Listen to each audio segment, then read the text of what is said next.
let me go and get this out the way, man, because y'all been asking for this shit. So let me just go and give it to y'all. So, the Carl Taylor story, man. So, I mean, you feel me? I was gonna do it a different way, but you feel me? It's needed. So, you know, Carl Taylor, you know, better known as twins. It's three of them: Carl, Kerry, Linnell. You understand?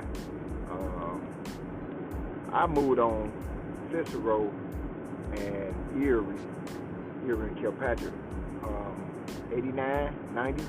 So I was actually just in high school when I moved over there. When I moved over there, you know what I mean?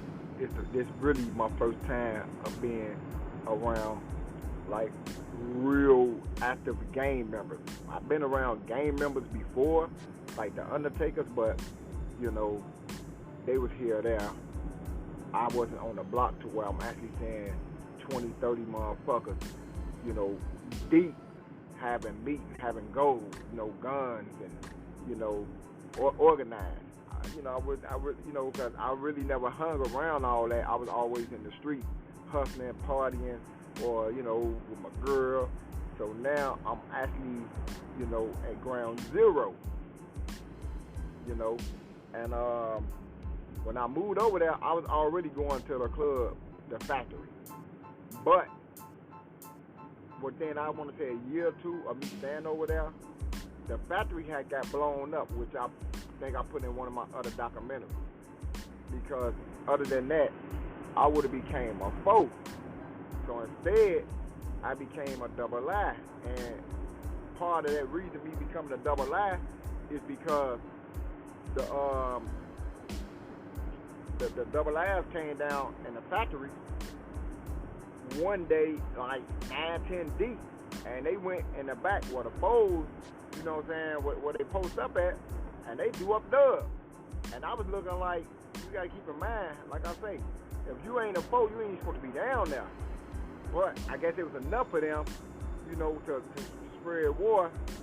But the foes usually ante up and they get it cracked. But there was so many of them double I's, you know, and when the dubs came down, they had them pistols. You know, the foes might have a gun or something on deck up in the car, but the dubs came down there with 4, 5, you know what I'm saying, the hitters. And I was like, oh shit, you know, it's you know, I knew who they was, and you know, I didn't know that they was gonna do that.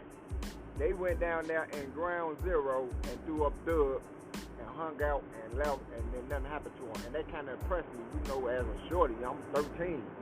And I'm like, I'm looking at the foes like this powerhouse gang, like, man, these foes something else. Cause, you know, they started spreading like wildfire, you know, in the 90s. They, the Hadari foes, the Body Snatcher, the Maniac foes, Solid foes, you know what I'm saying? And they was just everywhere. You know, Shaky Sean had his guys, and you feel me? And Big Nardy and all them niggas, you know. Monroe Banks was still alive, Angelo Roberts, you know. They was everywhere, you know, so, you know, it stands that Angelo Roberts, you know, he prevailed over all. Like, you know, the Solid foes became really, you know what I'm saying, the backbone structures of the foes, but it was different branches back in the day, you feel me? But the foe was a foe, you understand? It used to be 4VLs, and they went over there to 4CH, like, fuck that, we branch no, on the vice lord, there's enough for us to where we can stop our own mob. Which was, you know, like Jordan said, man, you know, I'm not dealing with Nike Flight no more. I'm going to use my name, Jordan. And his name prevailed, which is still prevailing today over Nike. So that's how the foes went. Like, you know what? We don't even need, you know, the BL. But if it need be, we'll ride out with them, or we need some aid and assist, we're going to ride with them over the folks. So, you know, that's what it was. So that's why when you go to jail, like to the county, you know, the foes be usually in there as a gang. They can ride or they ain't gotta ride. But usually, you know, if they do ride, it's gonna be with the right foot. So that song. And so, you know, the double I's coming down there pulling that stunt is what made me become a double I. And I say, you know, and the first time I joined the gang, like I say, when I joined, I had to join the right way. You know what I mean? It wasn't no like today's world. You hang under some dudes and all of a sudden you're a vice lord or you're a gangster. Back in the days, no, you had to go through initiation. You know, you had to be blessed in. You know, you had to know that lit. that four basics, the Fatiha, the statement of love, the Holy Divine and the oath. You gotta know that, and you gotta spit that. Same thing when you first go to the county, you better have that. You better spit that. So that was the lit, and so I had that, but I had got jumped in. I had to face the East, and I got jumped in. But I was now plugged. I'm one of them. Got the tattoos and everything. I knew the chief. I knew the prince. China Joe, Little Ed, Pettigrew, Jay. You know what I'm saying? And then I started meeting the foot soldiers, the killers. They was already active. When I got in, them niggas been active. Markel, Big Dub, you know what I'm saying? Shorty, you know what I'm saying? We already, they high hitters. That was about that life. I wasn't really about that life. I'm gonna keep it real. I wanted to join the gang for the protection, to look like I'm doing something. I wasn't willing to get out there to kick those in, which I had to go on a couple of capers, but I wasn't really wanting to do that. I come from a good background. So I wasn't really trying to go out there and be under the Nation Business Act, but I wanted to use that, because the takers, they was fucking with me all through high school. Then I went through there and I had to fight 34s up in high school. So I'm like, damn, it's all these people against me. So now I'm plugged. But, the niggas I was dealing with, you got to keep in mind, back in the 90s, a lot of mob action was going on. You only get a lot of shooting, usually when it's dealing with, like, the chief got killed or, dealing with a drug spot or if we in war. If we're in war, a lot of shit happens, but a lot of dudes wasn't dropping down like that. Usually, it was a lot of gang fights. But but the double lies, not to put them over anybody else, they was already dealing with guns. When they came on deck, they had guns. They was shooting. There wasn't no playing around. So I'm looking like, damn, I'm really into some deep shit here, huh? You feel me? Like, man, I wasn't trying to be associated. Remember, at this time, I ain't got no records. No driving record, no felony, no misdemeanor, nothing.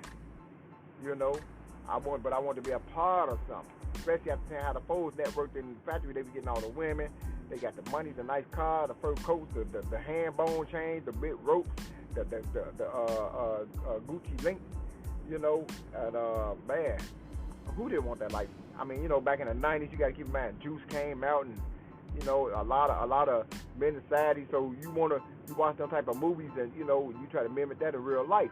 So a lot of that shit was going on. Now, now I'm no longer going to the factory. So now I'm actually hanging out on the block. I got to selling drugs. I called my first case when I was 17. And then I called a pistol case following that, on some Nation Business shit on Cambridge, fighting the GDs and shit. But, I'm out there, I'm selling drugs, doing my thing. My chief Little Ed, he put me on this wing, and he really kind of taught me, how to survive in these streets. Like, nigga, you got to be a warrior. Take a head off if you need, and if you need the nation to back you up, we will. But you first, you got to stand on top of that, stand your own ground. Because at first, I was just running to the mob for everything. Hey, man, woo this, woo that. And, we'll grab a couple of shorties, we'll go roll out. But it's like, man, bro, you got to stand on your own, bro. We there if you need us. But, so once I embedded that, becoming my own man, I owe that to my little chief Little Ed. You know what I'm saying? Because, he was about it. Like, the whole mob was scared of him. We know he was about that life. So, you feel me? A motherfucker always, look up and, show parents a homage for that. But, other than that, I started seeing, because I used to go play basketball at the park, because now I'm hanging around there a lot. This little dude, tall, slinky motherfucker. His shirt was flooding. He had little jogger pants on with the little gym shoes, and, thought he was a goofy. He used to walk around and, what I'm saying, and under the paid in full Ace Boogie Act when he was at the cleaner. Under that act, and, he had a powder blue Malibu.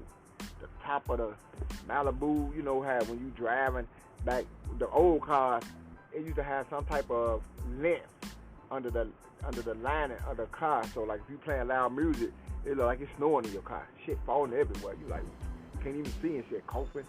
But you know, he had like a regular two-door Malibu. You know what I'm saying? Bumper hanging down, and you know he'll sell some drugs here and there. You know, but he wasn't doing nothing no major. But you got my man Pat, I think he unknown. Carter brother. Carter Walls, little man. You know what I'm saying? Little man was like a little player. He'd sell some dope here and there. You know, kept a nice little Chevy. You know what I'm saying? But he wasn't no hard attitude in the game.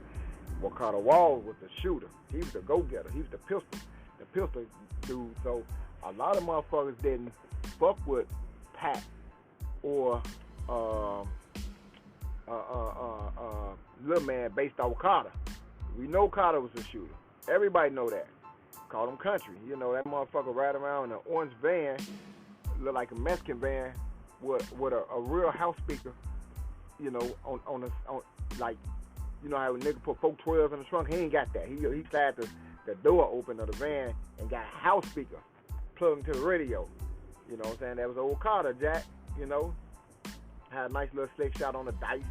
You look at him like, oh man, this dude a hoe, but no, hey, Carter's one of them dudes. He'll shoot shit out your ass. So, you know, every motherfucker knew who every motherfucker was, so did nobody really fuck with him. But now, something happened to where, I'm not even sure if it's the same situation, but Carter got caught up in the shooting, and I think he had to go to jail, shot one of the homies, you know, on the block or some shit. And they said the homies, goddamn it, point the finger. So Carter, he in jail fighting some shit, and Pat had the corner. Now all of a sudden, you know, to my knowledge, motherfuckers need that corner. That corner was doing big numbers. Motherfuckers saying Pat pulled up in Astro vans and 812s and in a trunk, and motherfuckers saying that corner a gold mine, because you got the corner, which was Pat's at the time. The middle of the block was Little Edge, and the end of the alley coming from off Cicero going towards Kilpatrick. That was Aunt Pettigrew shit. You know, so everybody had their own bags, everybody had their own spot. But that corner, it's a one-way street. He gonna catch all the action. Cause you know, rocks, pop, blows, pop. So you know, they catching all the action unless you coming in from the other side. The thing about Ant, he had his thing going, but he wasn't out there. He had to work out there, but he wasn't out there as much as he should be. You know what I mean? I remember he gave me a pack one day. It was supposed to be I think war. The police was hot, and I'm out there with 36 blow pack, and I'm sitting in a car. It's cold as hell. Ain't nobody out there, no security, no nothing. I see Pac-Man roll up the block, and I'm like, damn. So what happened is, the little car was in where the radio slide at. It's one of them older cars, you know, you just had to pull out. I took the drugs and put that bitch all the way, it's like a brown paper bag. I put that bitch all the way under the motherfucking dashboard, then about the steering wheel, and played like I was asleep. Pac-Man done jump out, knock on the window, like, hey dude, get the fuck up out the car. What the fuck you doing out here? I'm like, man, my bad, I was asleep. No, we ain't going for that shit. Get out the car. I get out the car and shit. Dude and that Pac-Man now checking that car, man, he was standing there for 25 minutes. I'm just saying to myself, because keep in mind, I'm already on probation. I just, like I said, I already had a motherfucking dope case. This before I caught the pistol case. So I'm like, okay, yeah, well, I'm looking at about, I don't know, I'll be home like 5 years. Really didn't bother me at that time. If I go to jail back in them days, it really didn't matter. Didn't matter. I didn't have back in them days, I didn't have no kids. I ain't had no girl. I was a block nigga. So fuck it. If I gotta go do 5, I go do 5, come home. That was the mentality of me at that time. I can't do it now. I can't give you 2 days now. But back then, I ate that 5 up and swallowed it. Licking my fingers with that. You know, back then, shit, you do what shit? You doing half of that, I be home in a year and a half, 2 years, bro. I was gonna clear that. Now, did I wanna go? No. But if I had to go, it really didn't matter. I would have went. You know, that's different being 17 and 45. You know, life changes, and you know, you got things to do at 45 you didn't have to do at 17. I was staying with my mama, so it didn't really matter. Shit, just send me something on the books. I'm good. I'm active. Shit, let's go. I'm in this bitch. You know, back then when you go to jail and you come home, it was a little different. You know, you go to jail and you come home. You know, you get some type of brownie points. You just come home from a joint, you feel me, you done worked out, you back on the block, you sagging, you know, the homies hit you with some cash, get your hair cut, you know, you got some bread in your pocket, you back out there selling drugs. Shit didn't stop. It was what it was, but that's the 90s, you know what I'm saying? You know, but yeah, so, you know, Pac-Man, he looking in the car, man, he didn't find shit. He told me like this, hey, get the fuck from out of here. If I see you again, I'm sending your ass to the joint. You know what it is. Get the fuck on. Now, Pac-Man, he knew me, though, because I was cool with a couple of police officers down at the station, when the station was over there on Laramie, Chicago Avenue, the Clarence, Chicago Avenue. You know, I was kind of cool with a couple of cops down there. You feel me, what I'm saying? Because a lot of them worked at my school. TC was the truancy officer at my school. Man, TC was cool. Craterface was down there, and there was the other police, I forgot dude's name, but, you know, he's one of the nice guys. He really worked the desk. Came out in the field a few times, but he worked the desk. But I was cool with a lot of them dudes down there. I used to sell fake jewelry to the police, man. Like, I was crazy back in the day, man. But, so they left. I came back in like 15 minutes, grabbed a jab, and gave that shit back to Ann. Like, man, this shit just too hot out here, Joe. I'm done. Because my thing is, ain't nobody out here working. I'm finna make a killing, Joe. Shit, that was my thing. Like, despite the stick-up man and, you know, motherfuckers in war, I was just trying to get this little paper, right? But anyhow, like I say, so that corner started looking real spicy. So, you know, Carl and Pat, somehow they fell out. And I'm assuming it's over that corner. And so I'm thinking the whole thing is like, listen to me, dude, this is our land. Nigga, this Cicerone double ass over here. You unknown. You not even from over here. You know, you can't hide this spot. This us. You can go down there on Huron with a king in there, because the king sold blows. So you can fill your rockets over there on Huron, and Kilpatrick, but we need this corner right here. This is our shit. And motherfucker got into a shootout. Then, you know, I guess Carl stood his ground, you know, and I'm going to confirm this story with Pat, because I do get his number, you know, but I don't know what the agreement was. Carl had the corner at the end of the day. So now, I want to say within like 2 weeks, 3 weeks, you start seeing shit change. Start seeing a lot of money coming around that motherfucker. You know, he pulled up in a new car, the Cutlass and shit, you know, and then he started pulling up in other cars. Now he got all types of Chevys with gold Daytons. You remember back in the day, shit, you got nice. They had some Daytons and they had some McNeils. The McNeil was some fake Daytons. You know what I'm saying? They looked like Daytons, but they wasn't Daytons. You know, he had Daytons on this shit. You had some Daytons back in the day, man. Hey, motherfuckers knew them Daytons, goddammit. They was $2,500, $3,000 in a gate. That nigga had some gold Daytons on a blue Chevy. Chevy was beautiful, clean. Had like, I don't know, 212, 412s in the trunk, but it was nice and clean, man. And man, he was doing the thing, Joe. You know what I'm saying? Man, him fell out. I think he stole off me or something, because he said I gave him a gun that didn't shoot. You know, so the mob was looking at me like, you know what I'm saying, how you selling guns to the ops? And at the time, I was looking like, what you mean, we know him, this is our guy. But they looking like, yeah, nigga, but he ain't one of ours. So what happens if we fall out with the CIs and 3 of our guys get hit with the gun that you gave them? You got to look at it like that. Yeah, I got violated for that shit, you know what I'm saying? But, you know, again, you know, like I said, I was getting to that gang shit. I didn't understand. Like, they're like, man, that gun's supposed to be from the mob. You know, shit. So I was looking at it like, nigga, it's my gun. Nigga, shit, I can sell it to who I want to sell it to. But they didn't look at it like that. They looking like, nigga, you supplying the opposition with firepower. Nigga, you know.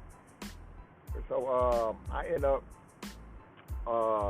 I did get violated for that shit, and you know what I'm saying, but Carl stole me because he saying that the gun didn't shoot, that one of the pins was fucked up.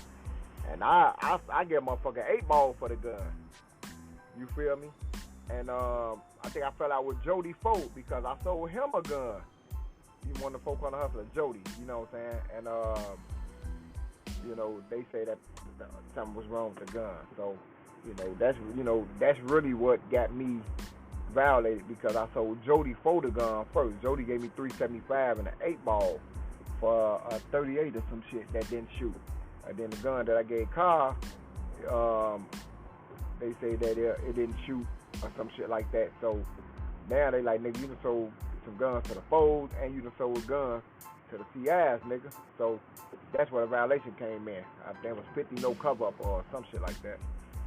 But it was what it was. So, but yeah, KArl getting money now. I'm talking about you think the transition is within 2 months. And his run didn't last long, but he had a run. You know, that sounded like a Tupac run. Like once he came home from jail and went to death row, it's like boom, a year and a half. You know what I'm saying? He was at the height of his life. It was something like that before that. And then the bad part about it, like to keep it real, what?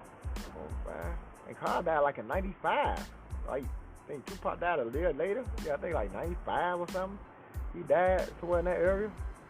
95, I want to say early, yeah, like 95, 96, I want to say 95, 94, 95. You know, but it was sad. I didn't go to the funeral. It was sad, you know what I'm saying? And, but, pushing over to that story, you know, I've been with the man when he had garbage bags full of money. You know how you take the leaves and the fall and put it in that big black garbage bag? He had 3 or 4 of them full of money. Full of money. He used to go to his girl crib on North Avenue over there next to the Burger King in Lamont, stayed upstairs on 3rd floor. And he used to go over there and he used to pull the money out on the floor. And they had to count it up. I was there with him. And I'm like, damn, this nigga getting money, Joe. And he was cheap as hell. You forget about, like, you trying to, man, hey, give me $5, man. I ain't got no money. Because this thing was, nigga, when I was fucked up, and nigga ain't gave me nothing. So all this stuff that I got, I work for this. You feel me? I work for this. I ain't got nothing for you. He go down there, and I remember the nigga went out one day, and he asked everybody for $1. He wanted to see can he hustle up on $100. Because the way it works, if you getting money, and if a motherfucker asks you for something, you'll be quick to give it to him. Versus getting to a nigga who ain't got no money. So if you get a motherfucker, you know this nigga, Jay-Z, hey, you know, Jay-Z, hey, give me $100, bro. Oh, yeah, that's Jay. Nigga, billionaire here.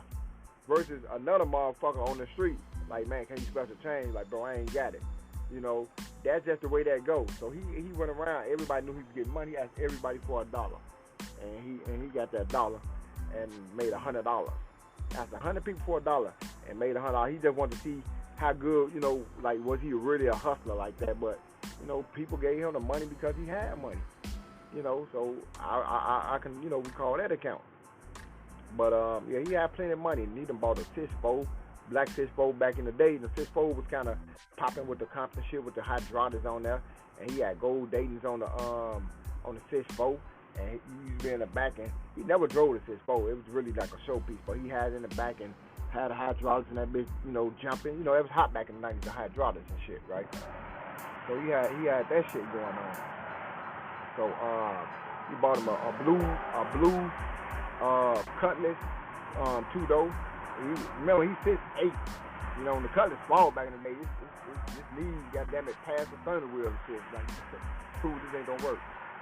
You know what I'm saying? Yeah, he's driving with his legs open and his head between his legs and shit, cause he's tall as fuck and shit. Gotta cut the top of the roof off. Nigga, you 6'8", you can't fit this shit. You know, it's crazy. Yeah, he had a black Cutlass, 2-door back in the day. This one the Cutlass just hit, Cutlass Sierra. Cause at first the Cutlass used to be like a photo box. Then they came out with the bubble shape. You put the 5-point styles on them bitches.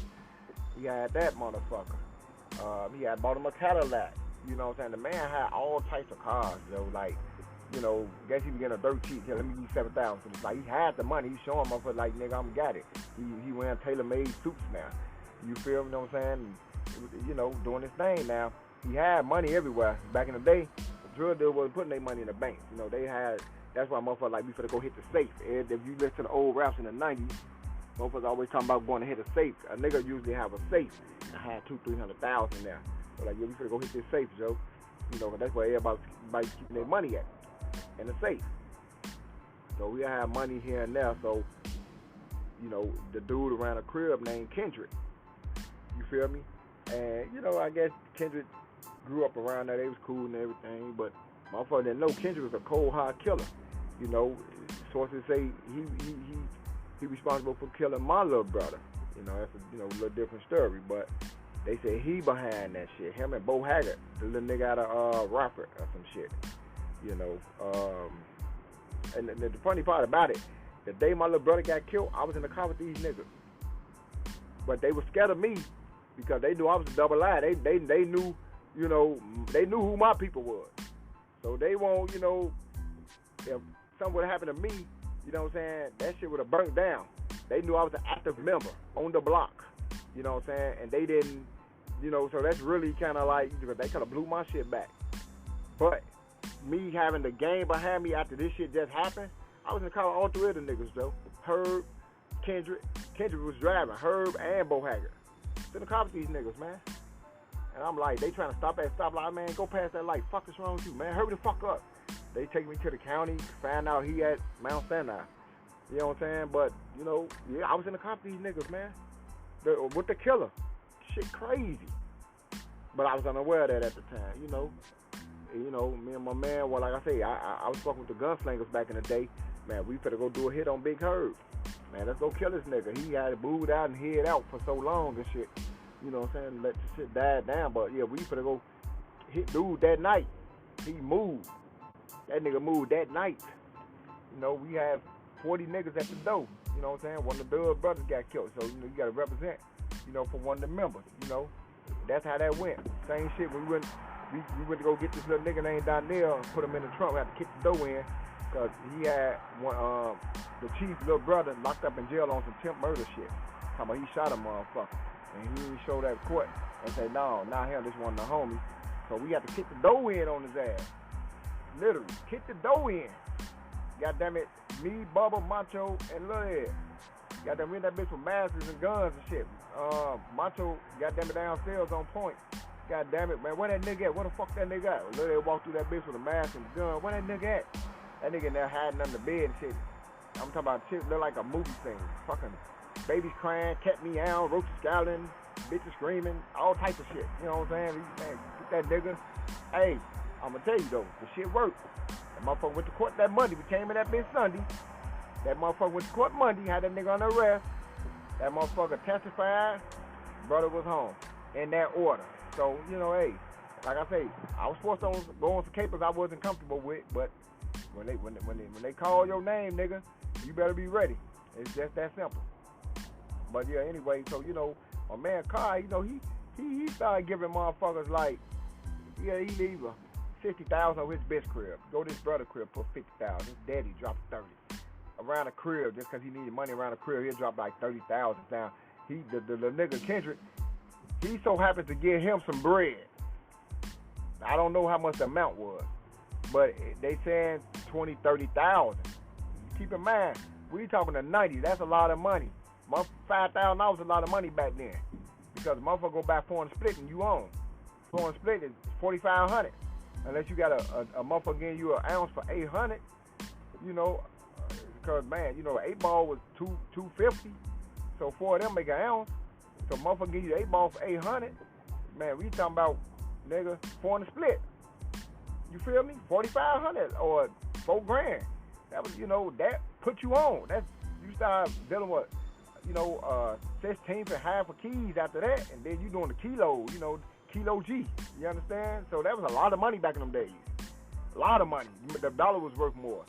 5,000 is worth like 12,000 a day. You know what I'm saying? 5,000 back then, 12,000 today's money. So you know that can help you out. You know, gas was cheap. Gas $1.20. You know, Jordans at the time, goddamn it, was $100, $90. Now them bitches $375, $400. You understand? That was a lot of money back in the day. You know, motherfucker buy a car. Billets at the time was $1,000. Now Billets $4,500 and $55 and $85. You got 22, 24, 26. You know what I'm saying? Billets, you know, they was $1,000 back then. The 15 inches. So you know, motherfuckers. You know, that money was something rough back in the day in the crack era. So you got to keep in mind. But you know, I ended up buying a white Malibu. That's due to KArl. Because I had jumped in his car one day, and that motherfucker was playing a pressure cooker. That nigga had 4 tens in that bitch. That bitch knocked my wind out. I could not breathe. Could not breathe. That nigga was playing a pressure cooker. Hitting the block. I'm like, oh, shit.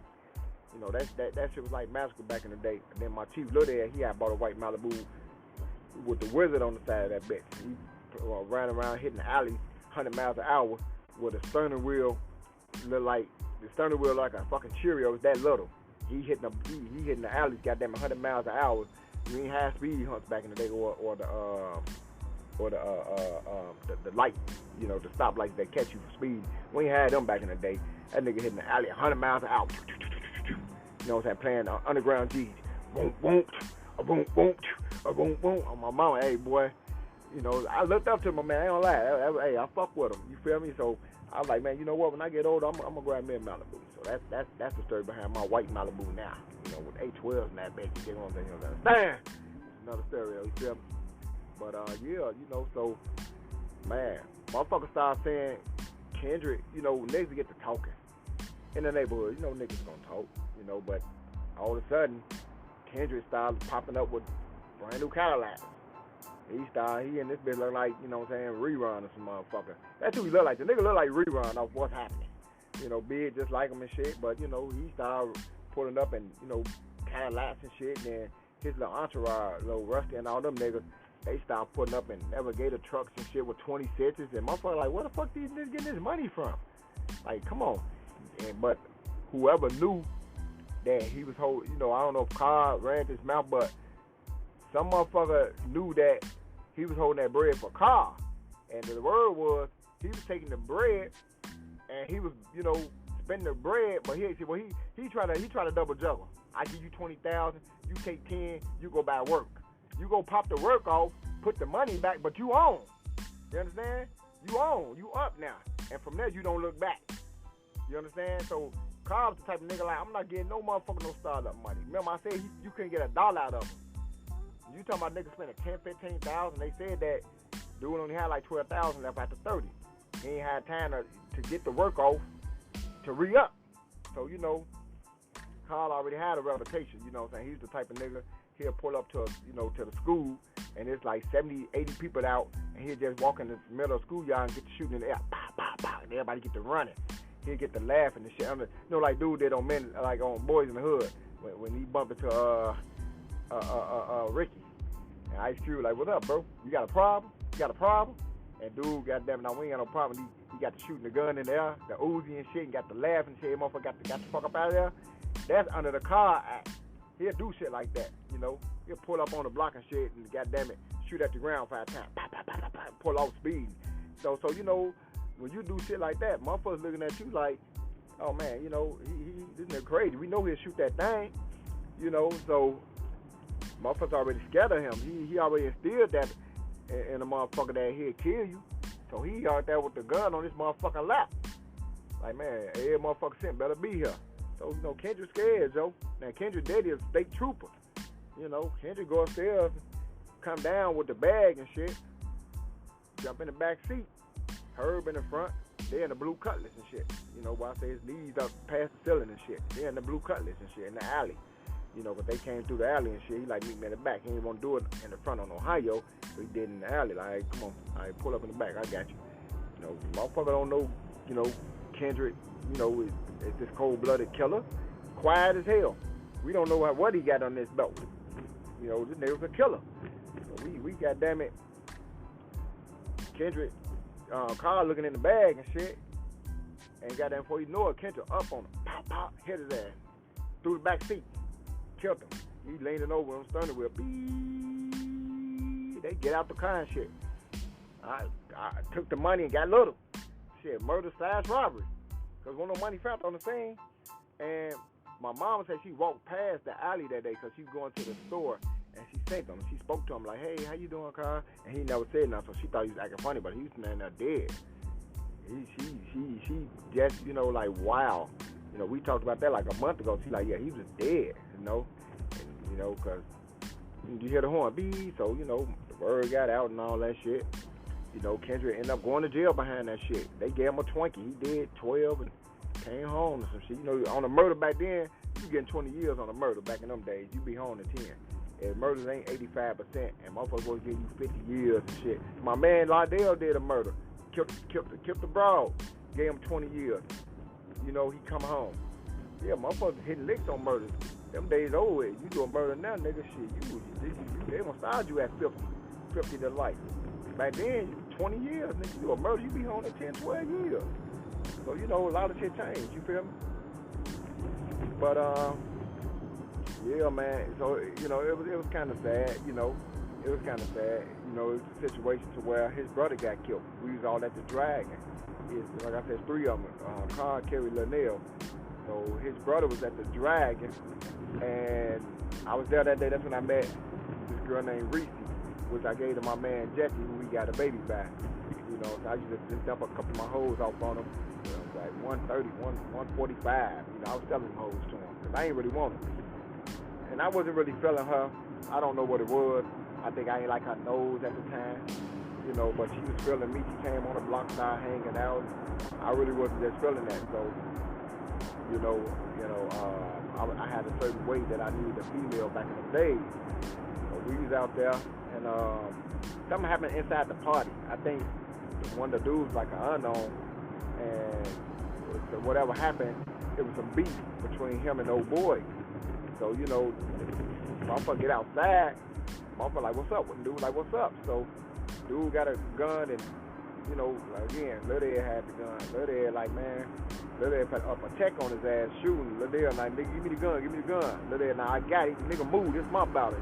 Took the gun for Lil Ed and shot. Now, back in the days, the Texas used to jam a lot because it's supposed to be like a Uzi, but as the motherfucker letting loose, a lot of the cartridges get stuck, and it'll stop the gun from shooting because it goes real fast. It's supposed to be like a Uzi, but, you know, that bitch jammed. And dude raised up, pow, pow, hit dude in the head. Dude died on spot. I'm right there.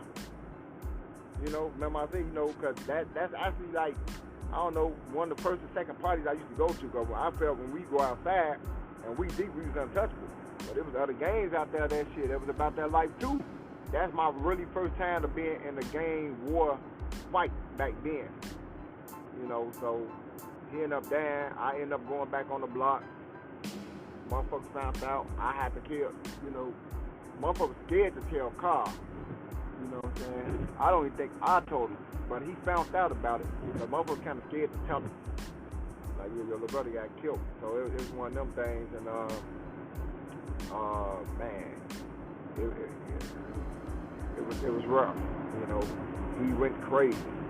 You know, so it's like he ended up burying his brother at the time. He was getting money. You know, when all this shit happened. So, you know, it's hard to lose a brother. I lost a brother. You know, man. That feeling there is like, if you haven't lost one, then I can't explain it to you. It's something that you just want to check out yourself. It's unbearable, especially your little brother that, you know, innocent and ain't really did nothing. Like, you know, it ain't like he out here living a certain lifestyle. You be like, yeah, any day. No, it wasn't like that. So, you know, it was rough. But really, that kind of sums it up. You know, he come from nothing to be one of the biggest dope dealers out there. I mean, it's more, you know, stories to tell, you know, as far as, you know, detailing him, you know. He fell out with a cow job named 7-Up, and 7-Up, like, nigga, my name Twin. Oh, you know, and 7-Up kind of folded. He was at Lawrence Wallace Fish Market on California and Madison, and I think they had some words or some shit like that, and like who's supposed to be next or some shit. So a lot of shit went on, man. But he was good people, man. I hung out with him a couple of times. We went to Home Run Inn one day, and the Puerto Ricans got at our ass, and you know, the Puerto Ricans, they used to be on that because that was over there around their hood. They didn't know that. Got them, it's like 8 cars. And so they got out, what up, Joe? What up? They got to going up gang side, car jump out, nigga, what up, Joe?